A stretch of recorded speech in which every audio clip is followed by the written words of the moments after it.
Hey, what's up, Gems? Cool Jam, and welcome back to another video. Before I get started with the video, I wanted to preface it real quick saying that this RPG reading is going to be split into numerous different sections within this video and the next video that will come as part 2 of this. Because it's not just one continuous story, there's numerous stories within the story, like side stories within the main story. So, throughout the video, you'll probably see captions and some sort of like movie title or whatever stating which one we're on. If I do, and I'll probably state which one we're on in that section. But just so you know, most of these sections are probably no longer than from 30 seconds to 5 minutes. So this will be a long. This might actually go into 3 parts. So hopefully you guys do enjoy this. Post in the comments what you guys want to see me talk about next in RPG readings. If you guys want to hear me read another story / module from the actual game, or if you want to hear a story about another game session. So see you guys at the end of the video. Peace.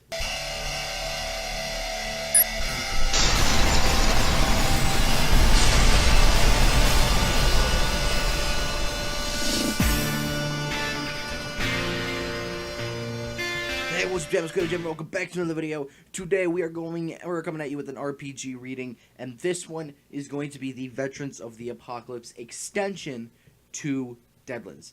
Now, a lot of you guys liked when I read the main story of the main game of Deadlands.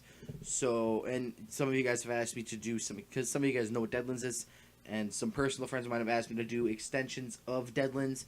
So, this is one of them. There's numerous others I can do. And before I actually start reading it, I want to give a huge shout out to Renavion over at Damsel and Dingbats. I've shouted him out a lot, and this video would not be possible without his help, because he's the one that actually equips me, I guess you can say, with these Deadlands extensions for the ones that I don't have. Because I do have some of my own, but the ones I don't have, he allows me to use in my own gameplays, my own tabletop sessions, and for this series. So big shout out to him. But in this episode we are going to be reading a few passages from the Veterans of the Apocalypse book, and hopefully it goes long enough for me to be able to make a decent sized video of it. Like this will probably be like, I don't know, a 15-minute video. I mean, my last ones were like half an hour longs for the main one, but that's because that one was kind of a really long story, and then there were subsections in it, and I didn't cut them out. And for this one, I will probably keep I'll probably split the subsections up in the video, but this is a very long subject, so just bear with me, alright? But we're going to start off with the main story of this subsection. It's called Veterans of the Apocalypse. Come here, misery. They didn't send you to me just so you can die in your first week out in the wastes. If you want to live, you better listen up. And by God, if I say jump, I expect to see some hopping, librarian, or I'm gonna save some black hat the trouble of popping a cap in you. If there's only one lesson you're gonna learn, it's gonna be to use your brain. You might be tough, you might be the strongest brainer in the wastes, but if you don't think and plan first, you'll end up surprised and then dead. What's the first step you use in using your noggin? You've got to know the history, no matter what situation you're in. You've got to know the history. Say you're fighting some Class 3A abomination that's been eating some poor townsfolk's spleen. You better know the full situation, or the first time you fight that thing, you're going to be -1 spleen. Since you're going to be heading into the wastes, if you survive the next several months, that is, you better know the history of what went down there. So how did the world end up this way? Yep, that's right. We can thank the Reckoners for this sorry state of affairs. It's important lesson number 1. But we'll come back to that in a bit. Pop quiz time. Who are the tools of the Reckoners? Hellstrom. You kidding? I know those kooky doomsayers go on and on about Hellstrom and this and Hellstrom that, but he wasn't the cause of the end, and any more than all the gun manufacturers would blame every time Ganger blew away some other Ganger. No way, misery. It was the governments that were the tools of the Reckoners, and by extension, their armed forces. Even I did my bit to bring about the apocalypse. Now quit looking at me like I'm all of a sudden grew horns. I'm not saying we all did it on purpose, but maybe if we'd used our brains a bit first, we wouldn't be in this fix we find ourselves in today. So if you want to understand our position today, you better understand how the last war came about, who fought it, and how. What? Don't give me any of that crap about reading about the war in some book. What I'm going to tell you can be found in no book. I'm going to be giving you the real story. That idiot Poe wasn't near as close to what was going on as I was. At the beginning of my career with the CSA Spec Ops back in '74, things were quiet between the North and South. We'd even worked together on some common interest ops. However, that Hampton report changed all of that. You've read about that, right? That's where the geologists claimed we were going to run out of ghost rock in another few years? Well, once that report hit the fan, all the governments started scrambling to get their fair share, and then some. Of course, the first place to heat up was the maze, same as it did during the Second War for Independence. I got my first independent command there, running quick ops to sabotage miners that were sympathetic to the North. At first, things were pretty gentlemanlike. You know, we'd blow a mine that nobody was in, or sink a bunch of ships in the middle of the night. But one thing led to another, though, and after the first couple of months, conflict started escalating. My team managed to track a U.S. SEAL team to its base, ambush them on their way back from some omp, and wipe them out. That was my first lesson. If you're going to take something down, you better know if it's going to be replaced, and with what. And then, be prepared. We had a month of paradise messing with miners and just generally feeling like the biggest, baddest guys in the block.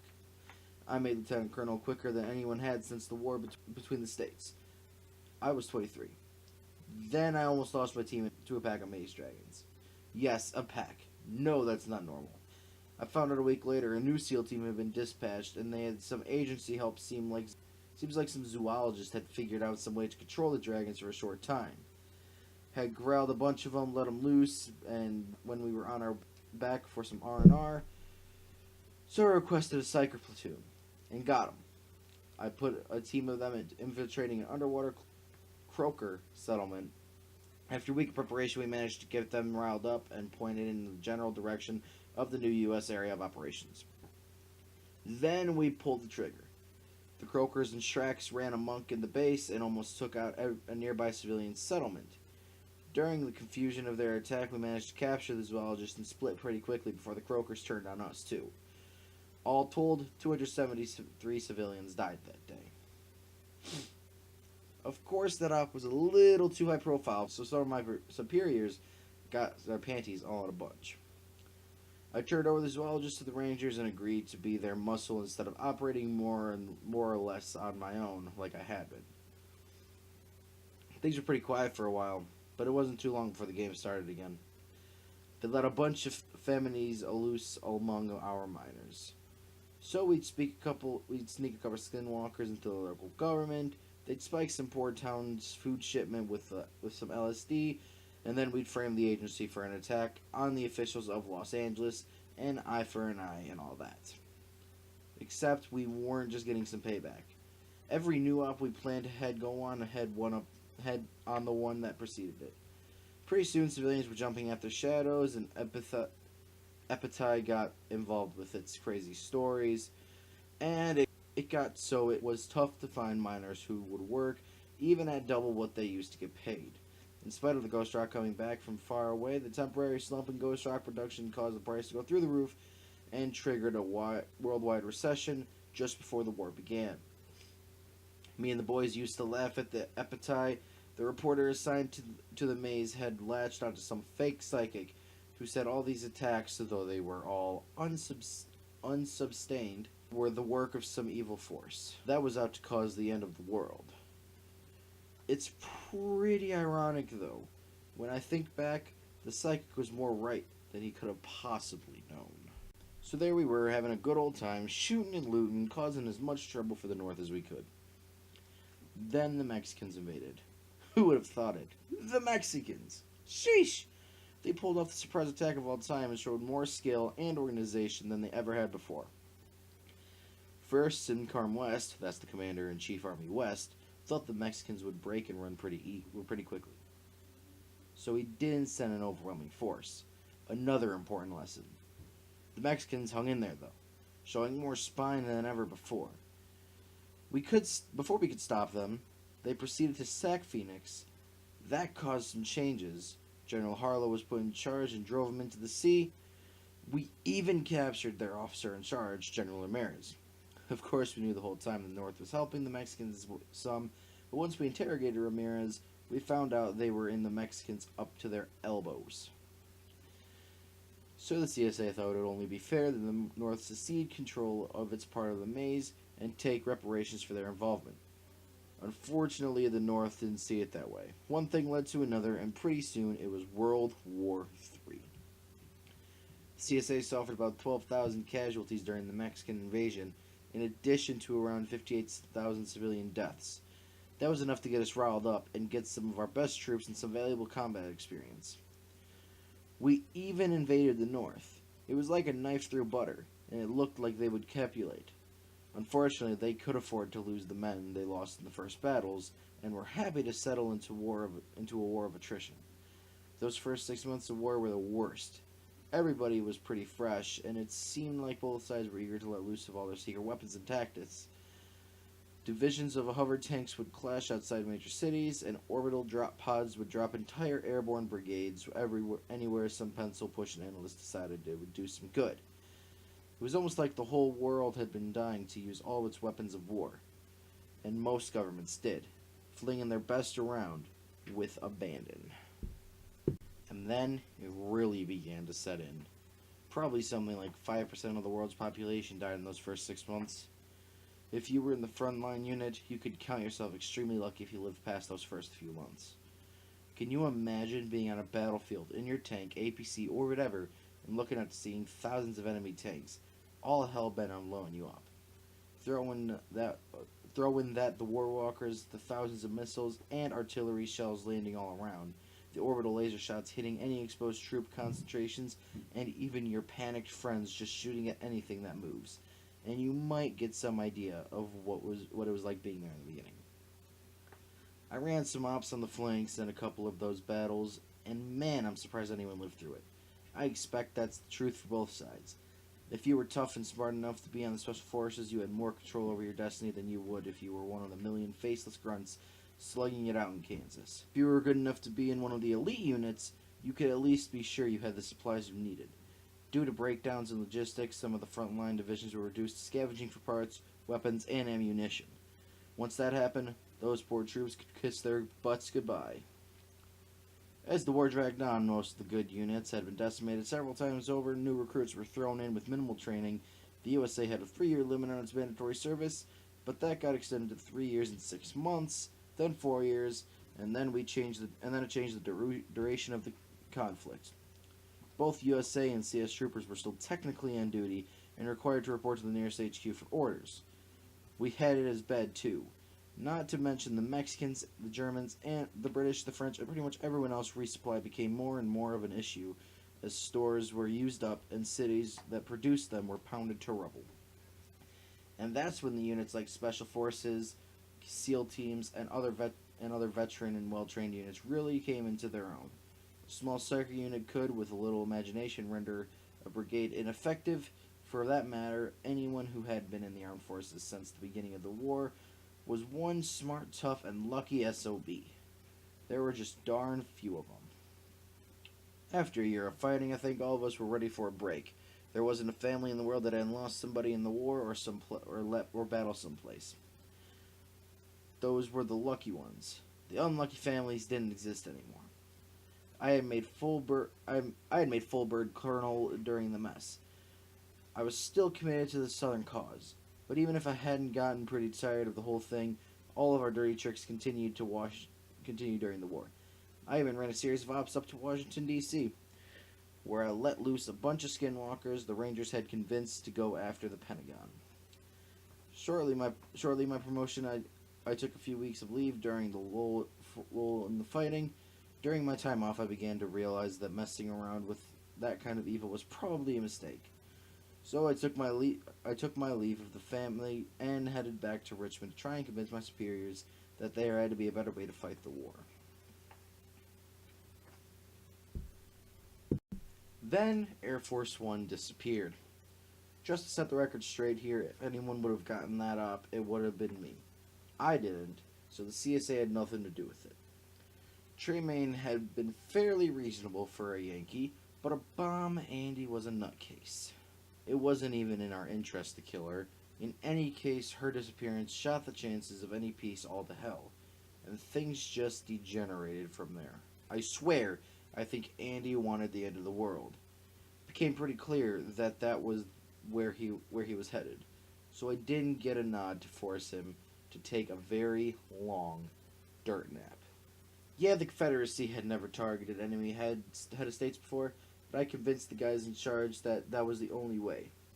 So anyway, the team and I get up to DC, start to make our moves, and then A-Bomb gets his itchy trigger button finger, and the world goes up in flames. Quit starting. Yep, I was near DC when the bombs fell. There was a small gasp of coverage between a couple of good old CSA nukes, and I happened to be between them. I got a bad case of the glows, but I survived. Of course, after the bombs fell, the Four Horsemen appeared, and you know about as much of those guys that I do. So, does that fill you in on the gaps around the news accounts for you? Now that you know what and where, and what and the what and the where, let's talk about the who. The main difference between the USA and the CSA armed forces was one of empathize. The North emphasized the role of technology and believed that any problem could be solved by coming up with some new weapon. The CSA, on the other hand, found much better results by focusing on the individual. It was our soldiers that did the fighting, not our tanks, and that was reflected in our basic training times. The North spent about 12 weeks to train a recruit, while the CSA would spend nearly 6 months. At the end of the Second War for Independence, the remnants of the United States were pervaded with a siege mentality where they were surrounded by enemies to the north and south, an uncertain border to the west, and an ocean to the east, strongly contested by its enemies. The U.S. is a nation whose future looked bleak. Racked by draft riots and under a state of martial law, the country little resembled the once great nation envisioned by the Founding Fathers. Only the strong leadership of the president brought the country back from the brink of disaster and defeat. Under the strong, some would say totalitarianism, hand of the government, the USA pulled itself up from its bootstraps by concentrating on a strong military and an accompanying military-industrial complex. By the time of the last war, the U.S. was a country that seemed to many outsiders drab in comparison to Dixie. The military and military service became a way of life in the North. The U.S. military had a strength of nearly 3 million out of a population of slightly less than 150 million. The Northern Army was divided into large divisions: infantry, armor, air assault, airborne, number from time of organizations, and filled with faceless masses of conscripts, drawn from across the U.S., serving their obligatory 3 years of military service. Thus, the 44th Infantry Division's containment area would be a true melting pot of U.S. culture, where one could hear the sounds of New York accent next to a recruit with the rustic accent of Wisconsin or Montana. Alright, so I hope you guys did enjoy that part. As I said, this is going to be split up into 2 different parts, probably 3 depending on where I get to in the second part. But like I said at the beginning, post in the comments below what you guys want to see me talk about next, whether it be a game session, whether it be another extension to Deadlands, or if you want to see me go into some Dungeons and Dragons storylines or whatever. I'm open to suggestions. So, also before I go, I wanted to let you guys know that I will be coming out with an update video that will explain some things that I hope you guys understand, and that should be coming out somewhere around Tuesday, Wednesday, maybe even Monday. So be on the lookout for that, and hopefully you guys will understand my points of view and everything. So, like I said, thank you guys so much for watching. My name is, as always, Cool Man Majama, and I will see you guys later. Stay cool, Jamas. See ya.